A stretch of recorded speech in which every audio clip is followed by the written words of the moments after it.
This peaceful river hides the largest military graveyard in ancient Asia. 300,000 soldiers marched through these mountains.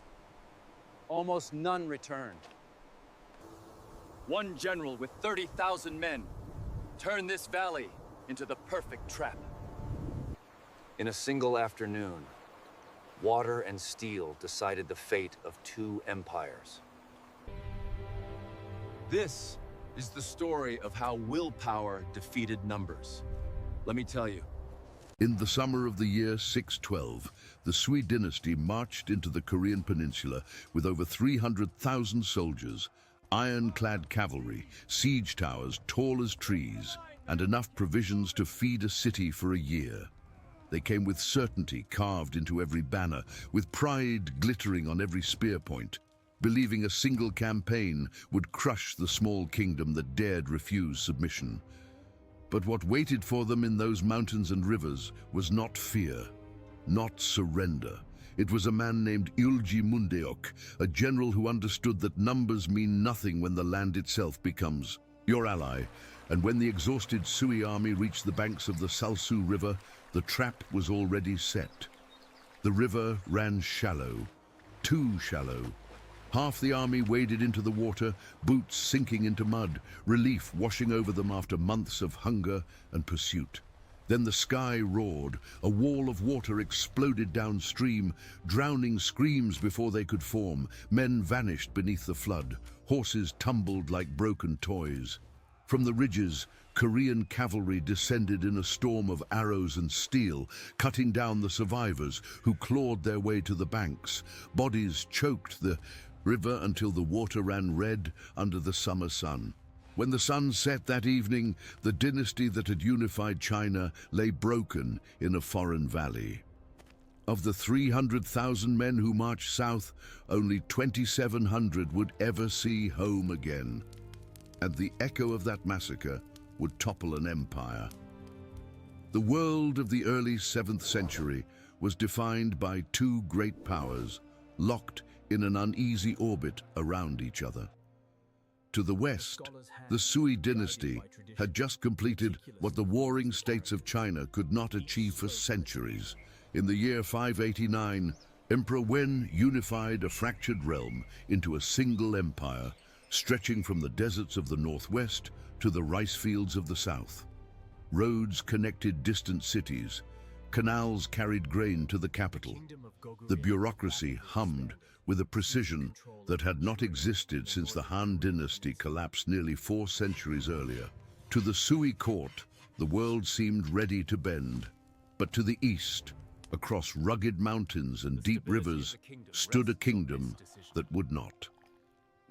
Goguryeo was one of the 3 kingdoms of Korea, and by the turn of the 7th century, it controlled not only the northern half of the Korean peninsula, but vast stretches of Manchuria. It was a land of fortresses built into cliffs, of soldiers hardened by constant border wars, and of a proud nobility that traced its lineage back to the great conqueror kings of the past. The kingdom had grown wealthy from controlling trade routes between the peninsula and the mainland. It possessed iron mines, skilled blacksmiths, and a cavalry tradition inherited from the steppes. More importantly, it possessed something the Sui dynasty could not tolerate: independence. For the Sui, Goguryeo was a strategic nightmare. It sat directly on the route to the resource-rich northeast, controlled access to the Korean kingdoms to the south, and represented a cultural challenge to Chinese supremacy in East Asia. Every time a Sui envoy arrived demanding tribute, the Goguryeo court politely refused, reminding the empire that they had never been conquered and had no intention of starting now. The tension had been building for years. Small border skirmishes turned into raids. Raids turned into military expeditions. In 598, Emperor Wen sent an army north to punish what he called Goguryeo's insolence. That campaign ended in disaster when autumn rains flooded the roads and disease ravaged the troops before they even crossed the border. But Wen's son, the crown prince who would become Emperor Yang, never forgot that humiliation. When Yang took the throne in 604, he inherited his father's ambition but lacked his patience. Yang was a builder of grand visions. He poured the treasury into constructing the Grand Canal, a waterway system that would link northern and southern China. He expanded the capital, built pleasure gardens that dazzled foreign envoys, and dreamed of an empire that would eclipse even the legendary Han dynasty. But all that grandeur meant nothing if a small kingdom on the frontier could defy him with impunity. By 612, Yang had decided Goguryeo would submit or it would cease to exist. The scale of what followed defied comprehension. Historians recorded that Yang mobilized over 1 million soldiers and more than 2 million support personnel. Entire provinces were emptied of men. Blacksmiths worked day and night. Grain stores accumulated in massive depots along the northern frontier. The column of soldiers stretched so long that when the vanguard crossed the Great Wall, the rear guard was still 300 kilometers away. It took 40 days for the entire army to pass through the border gates. This was not just a military campaign, it was a statement, a demonstration that the Sui dynasty commanded resources so vast that resistance was futile. Among that vast host, Yang selected 300,000 of his best troops for a specific mission. They would march directly to Pyongyang, the capital of Goguryeo, and capture it before the main army finished securing the border fortresses. It was an audacious plan, built on the assumption that speed and overwhelming force would shatter Goguryeo's will before winter arrived. The commanders chosen to lead this strike force were Yu Zhongwen and Yuan Shu, veterans of the reunification wars. They had never lost a major campaign. They carried sealed orders from the emperor himself, orders that forbade them from making independent decisions without imperial approval. Every move, every engagement had to be reported back and await instruction. It was a system designed to keep the emperor in control, but it would prove fatal when decisions needed to be made faster than messengers could ride. As the great army assembled, Emperor Yang watched from his golden pavilion, certain that history would remember this as the moment the world learned to fear the Sui dynasty. He did not know that across the mountains, in a fortress overlooking the Taedong River, a quiet man with graying hair was already planning how to turn that certainty into ash. Yulji Mundeok was not a man of grand gestures or fiery speeches. He was 58 years old when King Yongyang appointed him Field Marshal of Goguryeo's defense forces. Court records described him as methodical, patient, and possessed of a mind that understood terrain the way poets understood rhythm.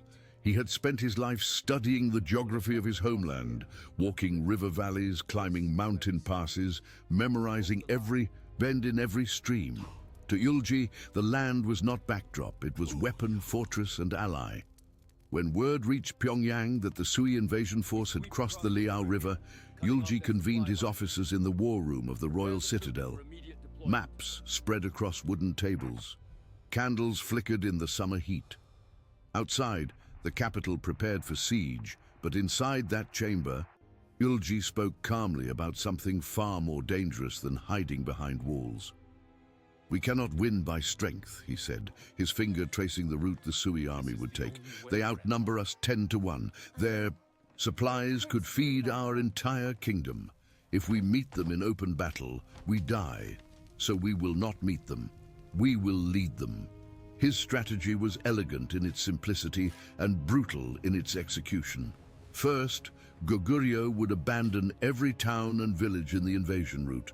Crops would be burned, wells poisoned. The Sui army would find nothing to forage, nothing to sustain them except the supplies they carried on their backs. Second, small detachments would harass the Sui flanks constantly, never engaging in pitched battle, always melting back into the forests before the enemy could respond. These raids would achieve two goals. They would bleed the invaders slowly, one skirmish at a time, and they would create the illusion of a disorganized, desperate defense. Third, and most crucially, Yulji would feign retreat. Again and again, Goguryeo forces would engage the Sui vanguard, fight briefly, then withdraw in apparent panic.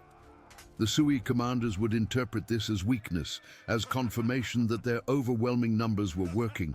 They would push deeper, farther from their supply lines, convinced that one more day of marching would bring them to Pyongyang and total victory. And when they were exhausted, starving, and strung out along narrow mountain roads far from reinforcements, Yulji would close the trap. The preparations began immediately. Villagers evacuated into the mountains, taking their livestock and grain with them. Engineers identified key river crossings and marked them for later sabotage. Scouts memorized routes through forests where cavalry could move unseen. Every fortress along the invasion route received orders. Hold as long as possible, inflict maximum casualties, then retreat before encirclement. Preserve the army. The land will do the rest of the killing. When the Sui army finally entered Goguryeo territory in early summer, they found themselves marching through a ghost kingdom. Villages stood empty. Fields had been torched. The few Goguryeo soldiers they encountered fled at the first sight of the massive Chinese host. To Yu Zhongwen and Yuan Shu, this confirmed everything Emperor Yang had promised. The enemy was terrified. Victory was certain. They pressed forward with growing confidence, their columns stretching for miles through mountain passes where trees pressed close and the sky showed only as narrow ribbons between ridges. What they did not see were the eyes watching from those ridges, counting their wagons, noting their pace, waiting. The march to Pyongyang became a slow descent into nightmare, though the Sui commanders refused to recognize it. For the first weeks, everything seemed to proceed as planned. The army advanced steadily south, crushing the few border fortresses that offered resistance. Each victory felt decisive. Each captured town seemed proof that Goguryeo was collapsing, but victories meant nothing when there was no food in the granaries, no water in the wells, nothing but smoke and empty streets.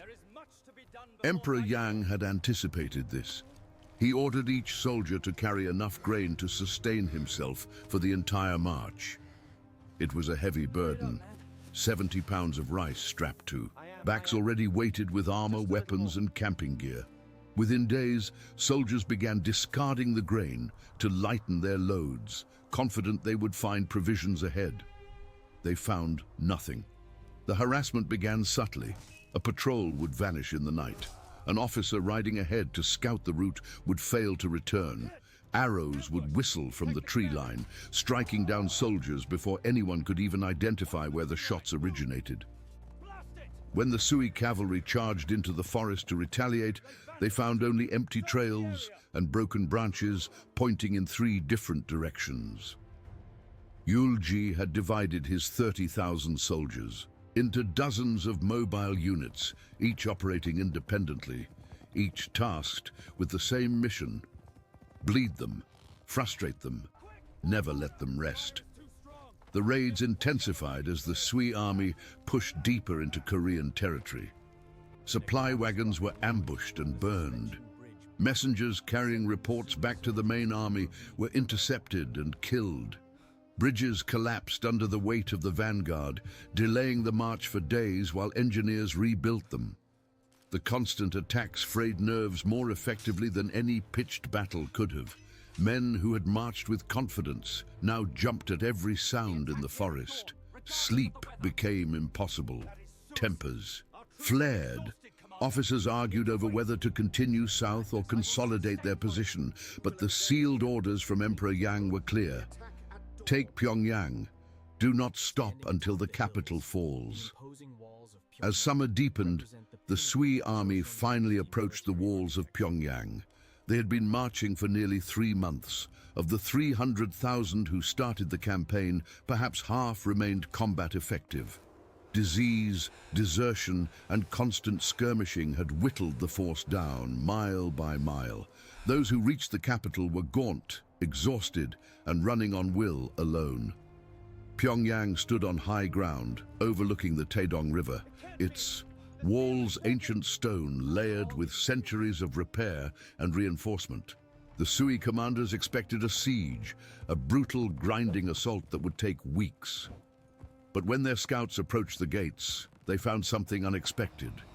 Yulji Mundok had sent emissaries.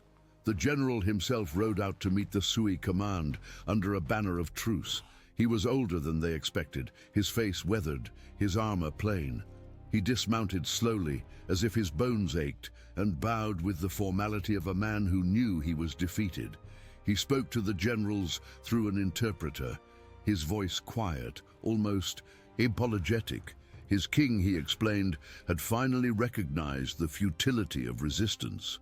Goguryeo would submit to the Sui dynasty, would pay tribute, would send hostages to the imperial court as guarantee of loyalty. All he asked was that the Sui army cease its advance and allow him to escort them safely back across the border with honor intact. It was exactly what Yu Zhongwen and Yuan Shu wanted to hear. Victory without the cost of a siege, submission without further bloodshed. They could return to Emperor Yang with the greatest prize of all, a conquered kingdom brought to heel without destroying it. While the generals debated the offer, Yulji Mundok toured the Sui camp as if inspecting his future overlords. He asked polite questions about troop strength, noted the condition of the horses, observed how supplies were stored and guarded. To the Sui officers, he seemed like an old man trying to understand the power that had defeated him. In truth, he was counting how many soldiers could still fight, counting how many horses were lame, counting how much grain remained in the supply wagons, and what he saw confirmed everything he needed to know. The Sui army was hollow. It had marched through hell to reach Pyongyang, and now it stood at the gates with nothing left to sustain a siege. The trap was ready. All that remained was to spring it. After days of negotiations, Yulji made his final offer. If the Sui army would begin withdrawing north, Goguryeo would send grain shipments and guides to ensure safe passage. King Yongyang himself would travel to the Sui capital to formalize the surrender once the army had returned home. Yu Zhongwen hesitated. His advisors warned that this could be deception, that retreating without securing tangible hostages or formal treaties was dangerous. But the sealed orders from Emperor Yang had been clear: capture Pyongyang or return with submission. They had submission. The generals gave the order to retreat, and the Sui army turned north, leaving Pyongyang's walls untouched, believing they had won the war through sheer intimidation. They had no idea they were marching into the jaws of death. The retreat began in late summer, under a sun that seemed to press down like a hand. The Sui army retraced its steps north, following the same mountain roads it had descended months earlier. Morale lifted slightly. The nightmare was over. They were going home. Yulji Mundeok had promised guides and provisions, and for the first few days, small carts of grain appeared along the route, just enough to keep hope alive. But the grain shipments grew smaller. Then they stopped. The guides vanished in the night, and once again arrows began falling from the ridges. This time, the harassment was relentless. Goguryeo forces attacked from every direction, striking the rear guard, the flanks, the supply train. They no longer feigned weakness. They moved with precision, hitting hard and withdrawing before the Sui could mount an organized response. Officers who tried to rally their men found themselves commanding soldiers who could barely stand. Hunger gnawed at discipline. Men collapsed on the trail and were left behind. Horses died and were butchered for food. The column stretched thinner with each mile, a long snake of desperate men stumbling through hostile territory. Yu Zhongwen realized too late what had happened. There had been no submission, no negotiation, only deception. Yulji Mundok had bought time to reposition his forces, to prepare the final blow. And now the Sui army was exactly where the Korean general wanted it. Exhausted, demoralized, and marching directly toward a river crossing they had forded easily on the way south. Ahead lay the Salsu River, known to the Koreans as Cheongcheon. It was not a massive waterway, more of a wide stream that cut through a valley surrounded by forested hills. When the Sui vanguard had crossed it months earlier, the water had barely reached their knees. Scouts returning from the river reported the same thing. The water was low. The crossing would be easy. They saw no fortifications, no enemy troops massing on the opposite bank. The valley seemed empty, peaceful even, as if the land itself had grown tired of war. That emptiness should have warned them. As the first ranks of Sui soldiers descended into the valley, the sun hung low in the western sky, painting the hills orange and gold. Officers urged the men to hurry. If they could cross before nightfall, they would camp on the far side and continue north in the morning. 300,000 men, or what remained of them, began funneling into the valley. The first soldiers reached the riverbank and waded in. The water was cool, shallow, moving slowly over smooth stones. Relief washed through the ranks. Behind them, thousands more descended the slope, eager to reach the water, to wash the dust from their faces, to drink and rest. Half the army was in the valley when the world exploded. From the hills on both sides, Korean cavalry erupted from the tree line, banners streaming, war cries tearing through the summer air. Arrows fell like black rain. The shallow river suddenly deepened, a wall of water surging downstream with a roar that drowned out the screams. Men who had been standing waist-deep were suddenly swept away, armor dragging them under, hands grasping at nothing. The flood smashed into the soldiers still crossing, tumbling them like broken dolls, and within seconds the river was a churning mass of bodies and debris. Those who reached the far bank found Korean infantry waiting, spears lowered, shields locked. Those still on the near bank tried to retreat, but ran into their own rear guard, still pouring into the valley. Panic turned into chaos. Chaos turned into slaughter. Ilji Munduk had planned it perfectly. For weeks, Korean engineers had been working upstream, constructing a temporary barrier that held back the river's flow. They had waited for the signal, for the moment when the Sui army was most vulnerable, strung out along the banks with half their force in the water. Then they broke the dam. The flood that followed was not just water, it was vengeance compressed into a wall of liquid rage that swept away everything in its path.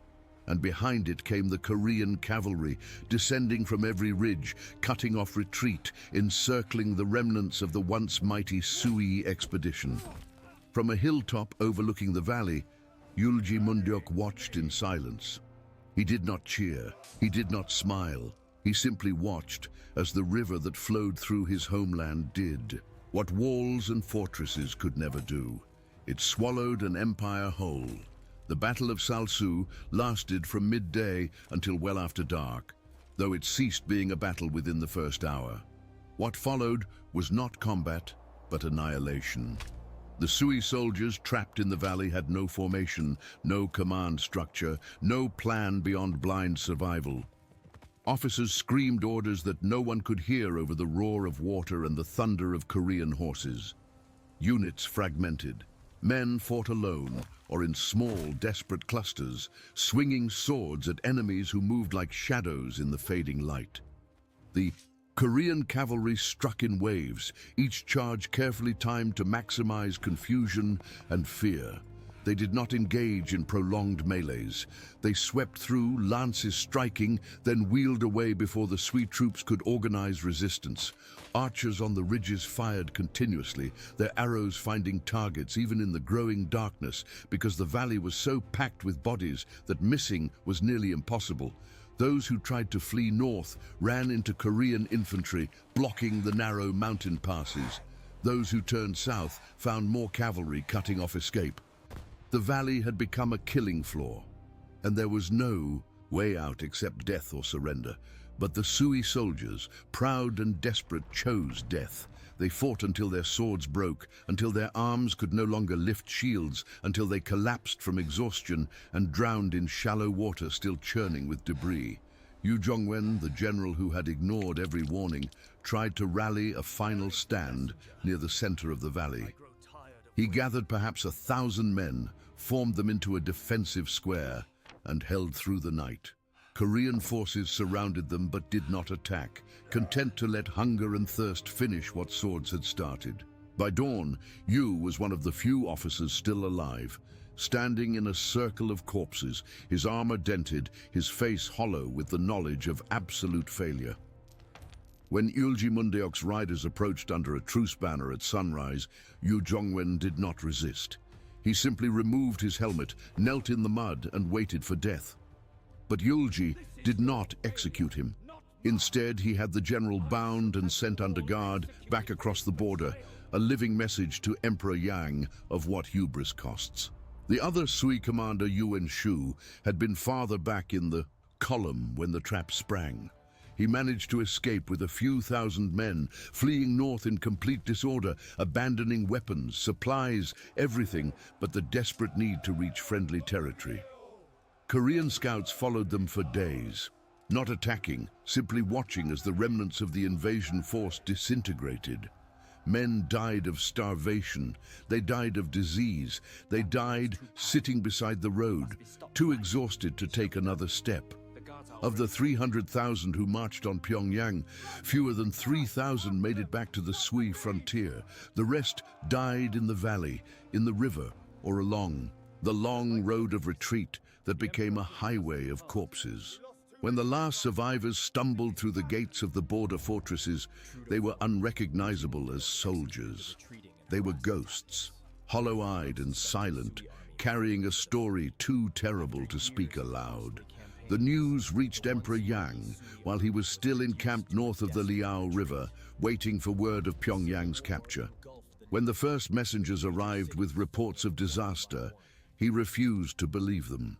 Surely there had been a mistake. Surely his generals had simply been delayed. But as more survivors trickled back, each telling the same story of deception, drowning, and massacre, the emperor's rage turned to something colder: denial.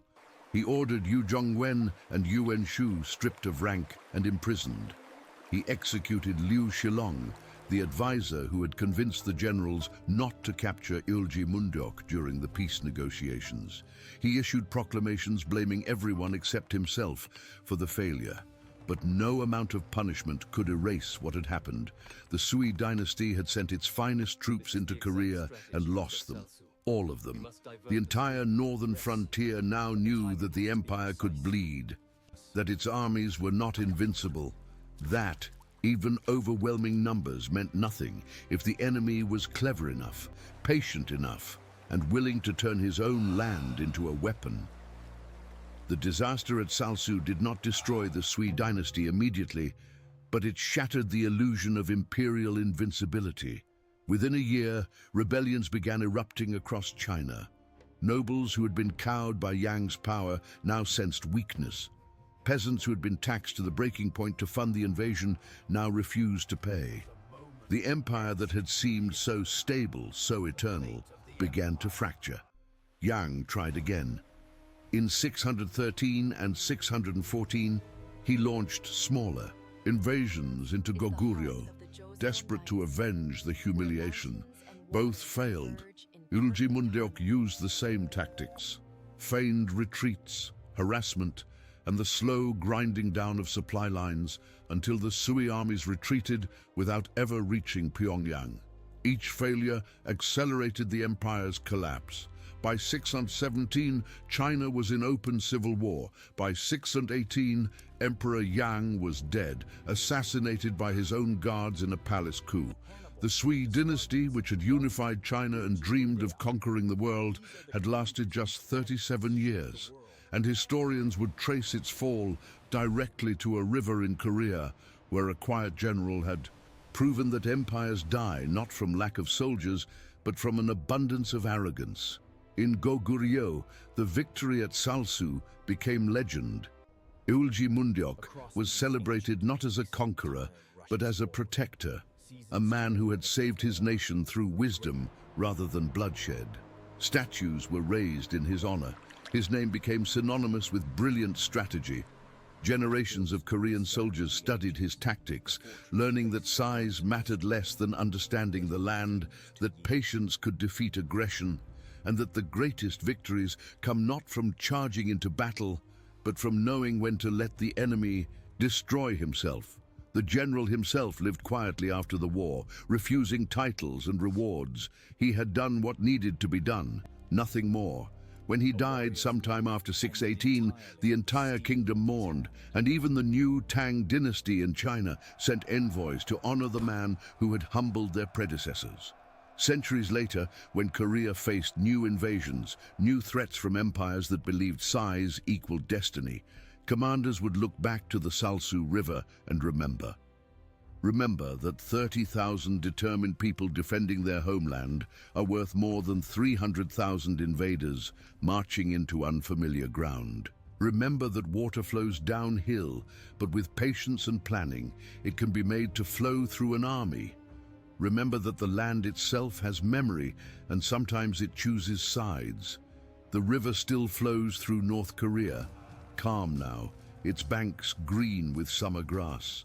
Farmers plant rice in the valley where 300,000 men once died. Villages sit peacefully along its course, their children playing in water that has long since washed away the blood. No monuments mark the exact spot where the flood struck. No plaques commemorate the thousands who drowned. But the name endures. The Chongchon River, clear and cold, carrying the memory of the day a kingdom refused to die. In both North and South Korea, Yulji Mundeok remains a national hero. Streets bear his name. Military academies teach his campaigns. Joint military exercises between South Korea and the United States were named Ulchi Freedom Guardian in his honor, a reminder that the principles he demonstrated in 612 still resonate in an age of modern warfare. His face appears on statues, in history books, in monuments that dot the landscape from Seoul to Pyongyang. But perhaps the greatest tribute to his legacy is simpler than any statue. It is the fact that Korea still exists, that a small nation surrounded by giants survived not because it built higher walls or forged more swords, but because it produced leaders who understood that victory is not about who has the most soldiers. It is about who uses the fewest to achieve the most. The Battle of Salsu stands as one of the most complete military victories in recorded history. From an estimated 300,000 invading troops, only 2,700 returned home. That is a casualty rate of 99%, achieved not through superior weapons or technology, but through understanding terrain, exploiting enemy weaknesses, and refusing to fight the battle the enemy expected. Military historians compare it to Hannibal at Cannae, to the Spartans at Thermopylae, to Wellington at Waterloo. But Salsu was different. Those battles were turning points in larger wars. Salsu ended the war entirely, not through attrition, but through annihilation so complete that the invading empire never recovered. It proved that intelligence matters more than strength, that patience defeats aggression, and that the geography of home gives defenders advantages no amount of imperial power can overcome. And it demonstrated something more profound, that empires rise and fall, that dynasties claim eternity but rarely last a century, but the land endures, the rivers keep flowing, the mountains stand watch, and small nations that refuse to kneel sometimes teach the mightiest empires the hardest lesson of all. That conquest is easy to plan and impossible to sustain when the people you are trying to conquer would rather die than submit, when their generals are smarter than your numbers are vast, and when every valley, every ridge, every river crossing becomes a trap designed by someone who knows the land better than you ever will. And the story of Salsu is not about war, it is about will. The will of a general who saw impossible odds and refused to accept them. The will of soldiers who fought knowing they were outnumbered 10 to 1, but believing their cause was worth the risk. The will of a nation that looked at the mightiest empire in the world and said simply, quietly, with absolute conviction, no. That word, that refusal, echoed through centuries. It toppled a dynasty. It saved a kingdom. And it proved that sometimes the greatest victories are won not by those who have the most, but by those who refuse to surrender what matters most: their land, their freedom, their right to exist on their own terms. The Salsu River flows still, clear and cold beneath Korean skies, carrying that memory forward into a future where empires have changed names, but the lesson remains eternal. Courage defeats numbers, wisdom defeats strength, and home is worth defending no matter the cost.